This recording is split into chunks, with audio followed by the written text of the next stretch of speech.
It's already Sunday. Fuck. I've been getting increasingly anxious about Natsuki's upcoming visit. I keep telling myself there's no reason to be nervous, but it doesn't help much. I wonder if she'll act any different when it's just the two of us. Meanwhile, she's been texting me a lot. We sent each other one after exchanging numbers to double check, but it turned into conversation. She's almost a different personality on the phone, using a ton of emojis and cute language. Yeah, because then there's like a degree of separation. So yeah, she already really likes complaining about things, but I kind of saw that one coming. But putting Natsuki aside, I haven't heard a thing from Sayori since she left the oh god. It's not like we text each other all the time or anything, but I've been worried about her in the back of my mind. Between what Sayori said and what Monica said, is it really okay for me to put Sayori's feeling aside when she might need me? I decide to visit Sayori before Natsuki comes over. Rather than asking, I simply tell her I'm coming over, much like we've done in the past. Once I reach Sayori's house, I knock on the door before entering myself. Again, we used to play often, so we made it a habit of simply entering each other's houses like we were family. Oh no. The house is quiet. Sayori isn't anywhere on the first floor, so I assume she's up in her room. It's about to get weird. It's already strange of her not to run down and greet me. I head up to her bedroom where I finally find her. Sayori? Hi, Louie. I sit down in her room. Sayori forces a smile, but it's easy to tell she's different. There's a minute of silence between us. You haven't come over like this in a long time, have you? I guess you're right. It has been a long time. Not much has really changed, has it? Sayori's room is as messy as it's always been. Doesn't really look like it, but I also recognize the same stuffed animals and wall decorations she's had for years now. If you came over more often, it wouldn't be such a mess. That's because I end up cleaning for you. How come you suddenly wanted to come over today? Aren't you supposed to see Natsuki today? Yeah, but how'd you know that? Sayori had already left by the time we decided that last meeting. Monica told me. It's only natural for her to keep me informed about the festival preparations, right? Well, that's true. What about you? Aren't you going to be helping Monica today? Of course! But I'm just helping her online. We didn't plan to meet up or anything. Ah, so it's just me and Natsuki then. Yep. There's more silence between us. Sayori stares in a random direction. Everything about her behavior is really uncharacteristic. I finally get to the point. I just wanted to see how you were doing after you left on Friday. When something's wrong, you can't hide it from me. I know you too well. So, Sayori smiles, shaking her head. That's no good. Huh? Why can't it just be like it always has been? This is all my fault. If I didn't get so weak and accidentally express my feelings, if I didn't make that stupid mistake, then you wouldn't have been worried about me at all. You wouldn't have come here. You wouldn't have even been thinking about me right now. But this is just my punishment, isn't it? I'm getting punished for being so selfish. I think that's why the world decided to have you come over today. It just wants to torture me. Hehehe. Sayori. I grab Sayori by the shoulders. What on earth are you saying? Are you listening to yourself right now? I know something happened to you. There's no other explanation for you to be like this, so tell me already. Until I know, I won't stop thinking about it. Hehe. Sayori gives me an empty smile. You really put me in a trap. But you're wrong. Nothing happened to me. I've always been like this. You're just seeing it for the first time. Seeing what? What are you talking about? You're really just gonna make me say it, aren't you? I guess I have no choice this time. The thing is, I've had really bad depression my whole life. Did you know that? Yeah, I did. But myself is fucking stupid. Why do you think I'm late to school every day? Because most days I can't even find a reason to get out of bed. What reason is there to do anything when I fully know how worthless I am? Why go to school? Why eat? Why make friends? Why make other people put their energy and caring to waste by having them spend it on me? That's what it feels like. That's why I just want to make everyone happy, without anyone worrying about me. I'm in shock. I can't even figure out how to respond. How is it that Sayori kept me from me this entire time I've known? Because you're a thick motherfucker! Did she really want so badly for me to just not think about her? Why, Sayori? Why is it that you've never told me about this? It almost feels like I've been betrayed as your close friend. Yeah, that'll make her feel real fucking good. Because if I knew, I would have done everything I could to support you.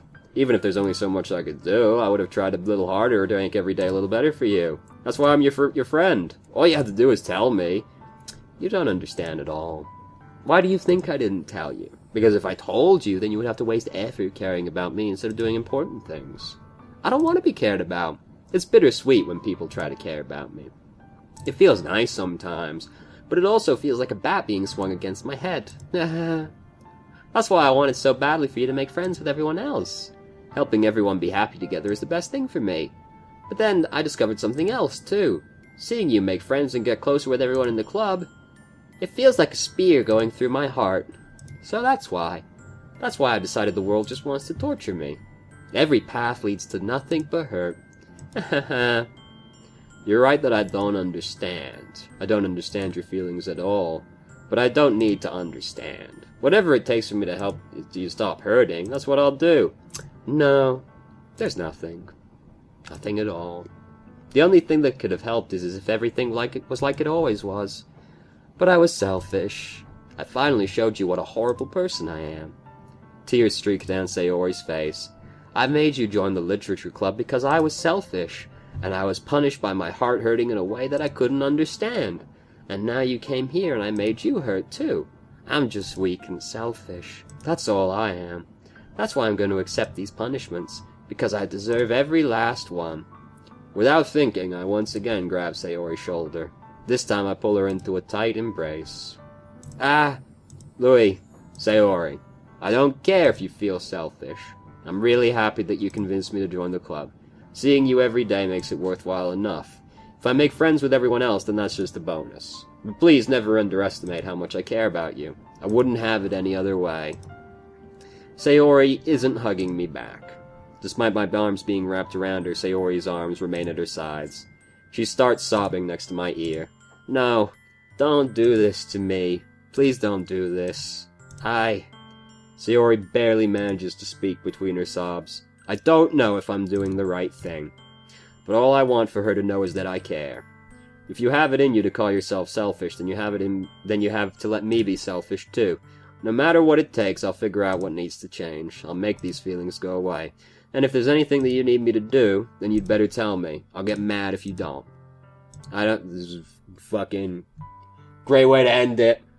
I don't know. Gently, Sayori finally puts her arms around me in return. I don't know anything. It's all really scary. I don't understand any of my feelings. The only time I'm not feeling nothing is when I'm feeling pain. But your hugs are so warm, and that's really scary too. Sayori lets me go. As she does, I let her go as well.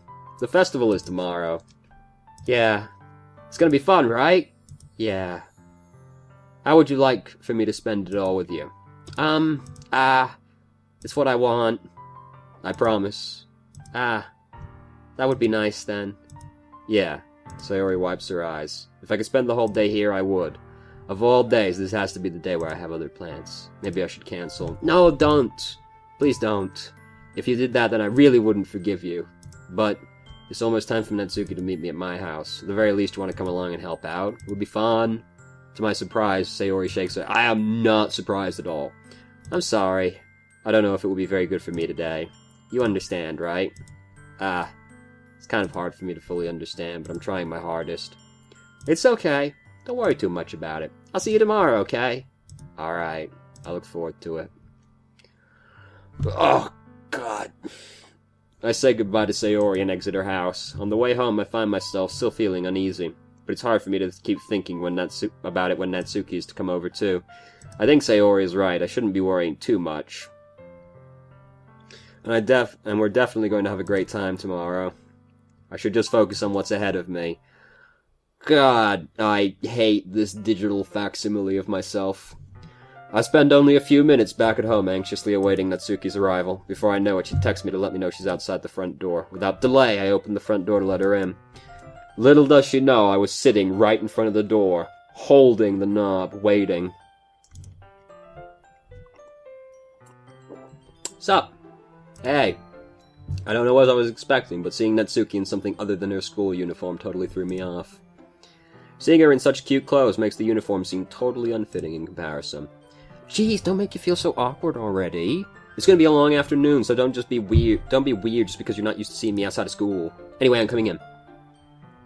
I see you brought a lot of stuff. Natsuki is carrying a large bag that is probably full of baking supplies. Well, I didn't want to come all the way to find out that your kitchen isn't equipped for the job. You bought everything I asked you to, right? Yeah, I did. Yesterday, Natsuki asked me to buy a bunch of ingredients if I didn't already have them at home. I had none of them at home. Good! Glad I could count on you to do your part. Well, of course. I'm surprised to hear Natsuki suddenly say that rather than something snarky like she usually does. Could it be that she is a little different outside of school after all? Anyway, let's go to the kitchen. What, you're not even going to offer to take this heavy bag from me? Where's your hospitality? Come on. Since when did I need to be a gentleman? I grab the bag Natsuki holds out to me. Ugh, this is ridiculously heavy. I carried that all the way here. Are you impressed? I see now. Yeah, I am impressed. It seems like I always underestimate you. It's because I'm so small, isn't it? You jerk. Natsuki hits a fist into my chest. Hey! Your size has nothing to do with it. Except that it absolutely does. Do you really hate being small that much? It's not like I hate it. I mean, sometimes I like proving people wrong when they only think I'm worth my size. It's fun when I get to be small and also better than other people. But, geez, never mind. Why are you making me say? Don't think you can make me talk about weird things just because we're not at school. Are we getting started or what? There's a lot of stuff I gotta teach you. What? That's a little bit more like you. You're more fun when you just speak your mind like that. Hey!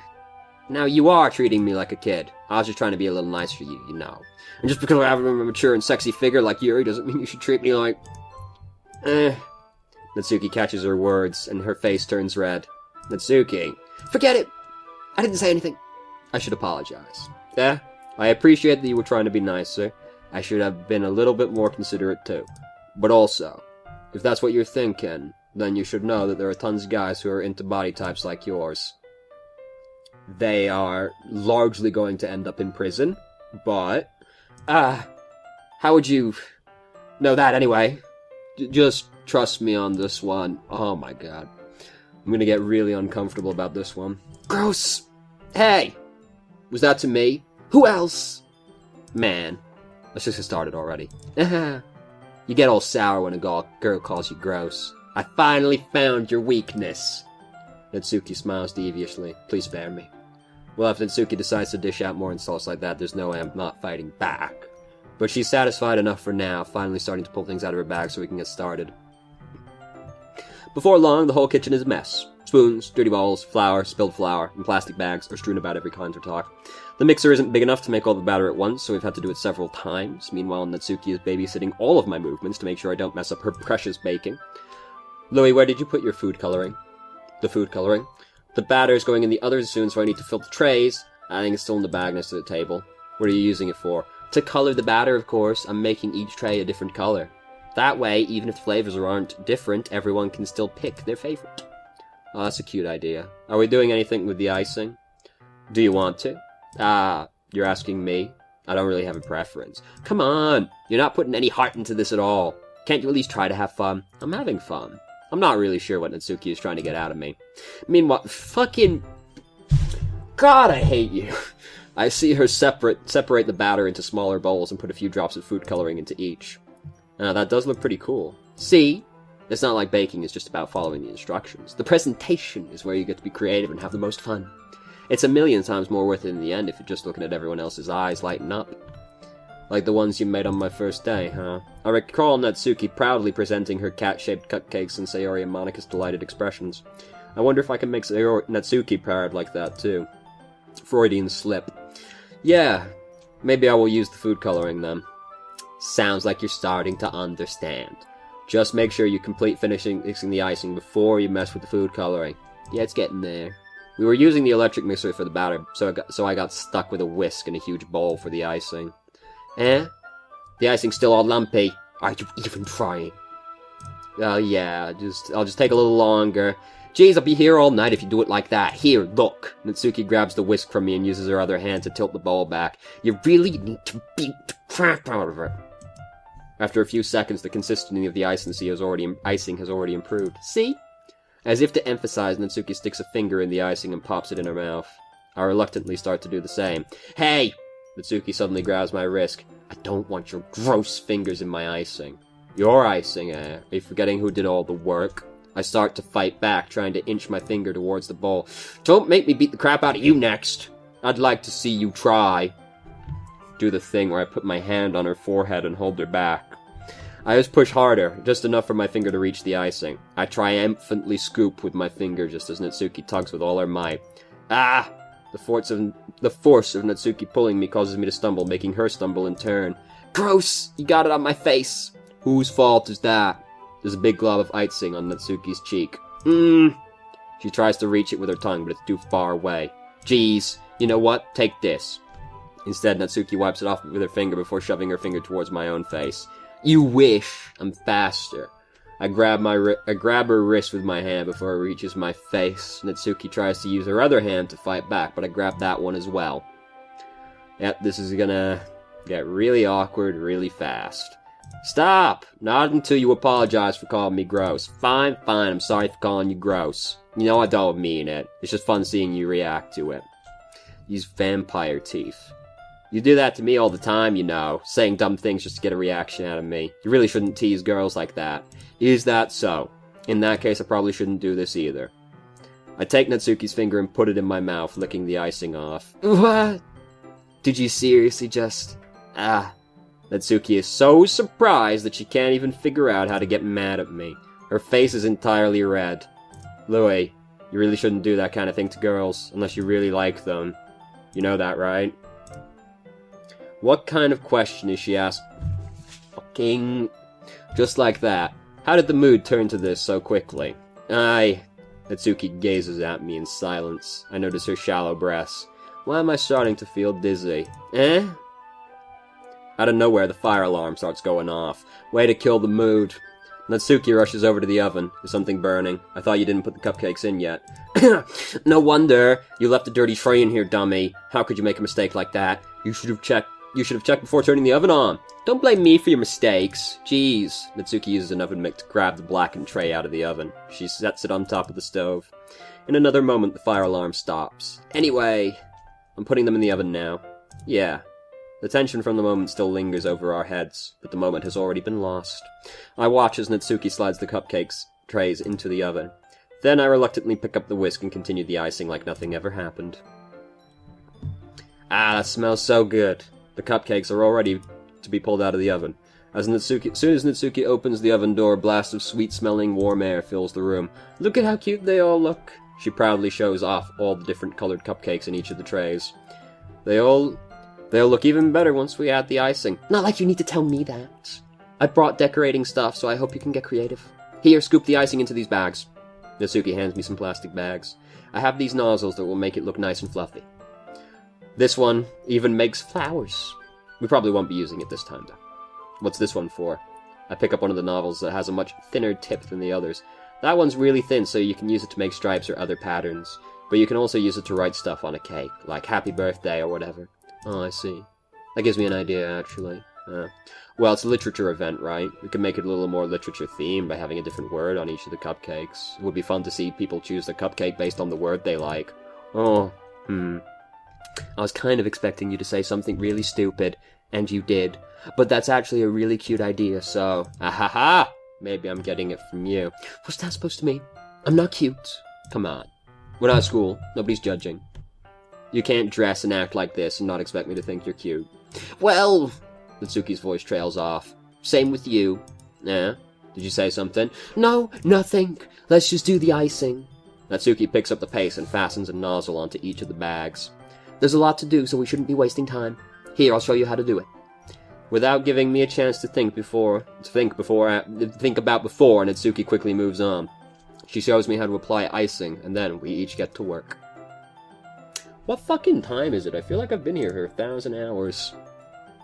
Yeah, it's really fucking late. Oh! Doki Doki Literature Club has stopped working. That's what I fucking get.